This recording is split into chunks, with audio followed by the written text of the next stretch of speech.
66 million years ago, a 10-kilometer sphere of carbonite and iron hurtled toward Earth at 20 kilometers per second. But due to an almost infinite chain of gravitational interactions, the rock sailed past our atmosphere and continued into the cold silence of space. If it had arrived just a few hours earlier, it would have struck the shallow coastal seas of the Yucatan Peninsula, vaporizing billions of tons of sulfur and seawater. That impact would have shrouded the planet in aerosols and left a thin layer of iridium-rich clay in the geologic record, marking the end of the Mesozoic era. Because it missed, the dominant creatures of the time continued their reign uninterrupted. This animated diagram compares the respiratory systems of early mammals and dinosaurs. When a mammal breathes, air flows in and out through the same pathway, mixing fresh oxygen with stale carbon dioxide. The dinosaur lung, however, operates on a continuous one-way loop. They extract oxygen on both the inhale and the exhale. This oxygen-rich airflow pumped directly into air sacs that tunneled through their entire bodies. It hollowed out their skeletons from the inside, creating bones that were honeycombed and lightweight, yet strong enough to support 40 tons of mass. A mammal trying to evolve into a large herbivore faced competitors who could breathe more efficiently, grow faster, and carry less weight per unit of structural strength. The dinosaurs sat at the top of the food chain because their physiology was perfectly optimized to keep them there. A popular narrative suggests early mammals were highly intelligent, warm-blooded successors, patiently waiting for the lumbering reptiles to die out so they could claim the Earth. Looking at this hierarchy diagram of Mesozoic life, we can see the ancestors of modern placentals and marsupials were trapped in an evolutionary squeeze.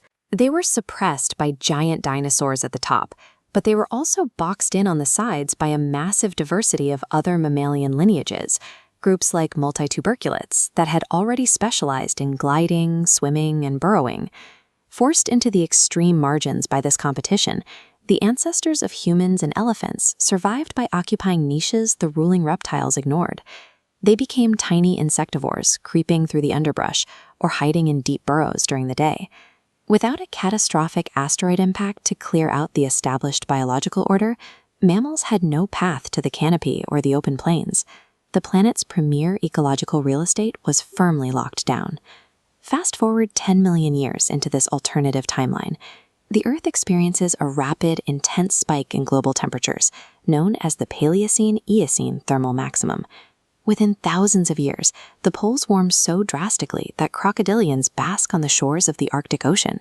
This thermal data visualization shows how different bodies handle extreme heat. Mammals generate internal heat, struggling against thermodynamics to cool down when ambient temperatures spike. But a multi-ton dinosaur relies on gigantothermy.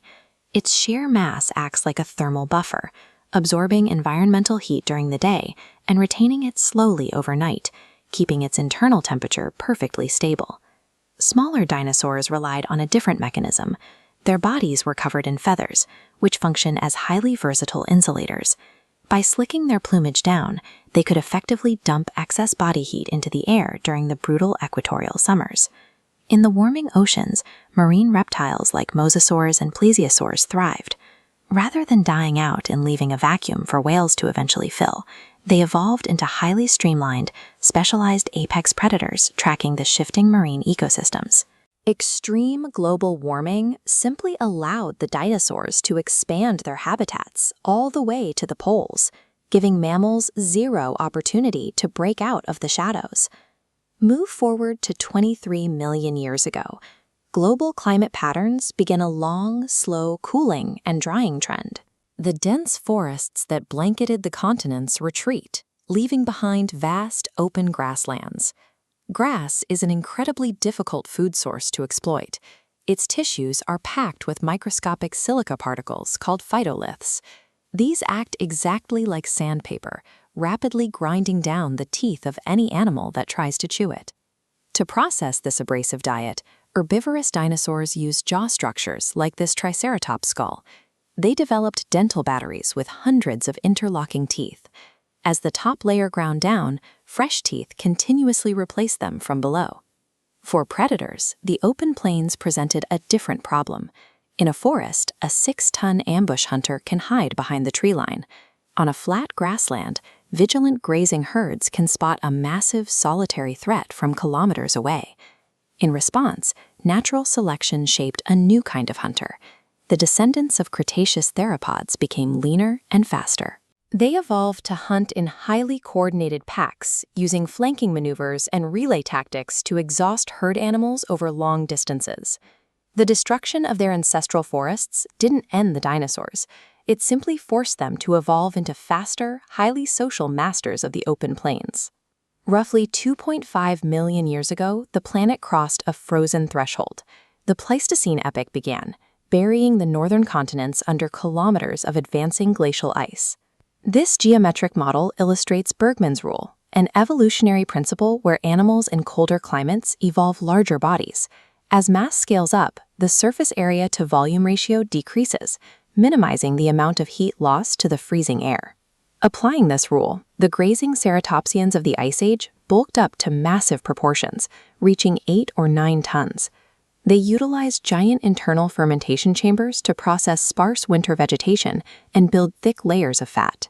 To insulate that immense bulk, these giants grew dense, shaggy coats of downy feathers. They became the reptilian equivalents of woolly mammoths, wandering in herds of thousands across the frozen Siberian steppes.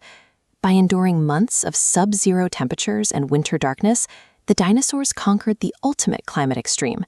Their physiology was flexible enough to master steaming equatorial jungles and frozen wastelands alike. So what happened to the mammals? In a world where every savanna, forest, and tundra is fiercely guarded by specialized dinosaurs, how did our distant ancestors survive? They survived by becoming extreme specialists of the unseen world. They evolved to navigate intricate, lightless tunnel networks deep underground, or adapted strictly to life high in the forest canopy, out of reach of the heavy predators patrolling the surface. Some mammalian lineages sought refuge in the ocean, diving into the crushing depths. By evolving extreme breath-holding capabilities, they hunted in pitch-black waters, where massive air-breathing marine reptiles simply couldn't follow. The mammals did not fail to survive, but to do so, they permanently surrendered the sunlit world, becoming highly specialized lords of the dirt, the dark, and the deep. Bring this timeline to the present day. The physical map of the Earth matches our own exactly. But look across the landscape and you will see no cities, no highways cutting across the plains, no aircraft in the skies, and no human civilization. The specific contingent sequence of events required to forge human intelligence, primates forced out of shrinking forests and onto an African savanna to hunt and cooperate, never occurred. Those open spaces were already claimed. It is the central paradox of our existence. Human consciousness is an evolutionary accident. Your ability to even consider this alternative history is wholly dependent on a random rock striking a shallow sea 66 million years ago.